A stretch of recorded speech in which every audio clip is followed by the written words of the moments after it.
नजर नहीं आ रहा। इन्नियां देगा धर दित्तियां, इन्ना लंगर तैयार करता, गली महल्ला भी सजाया जी, कोई नजर नहीं आया।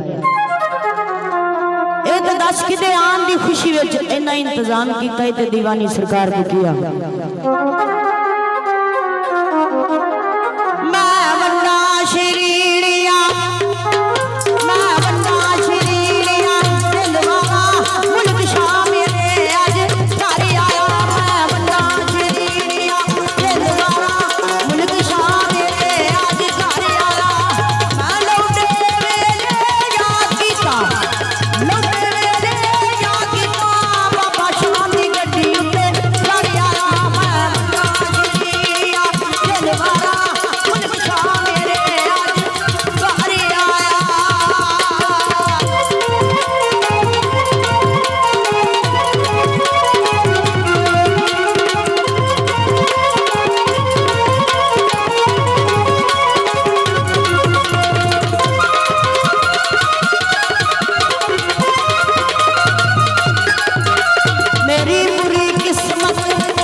ना भरावा बावा खिलार के मेरी गल सुन, केड़ी शायद तेरे विच मैनूं दस दे सही।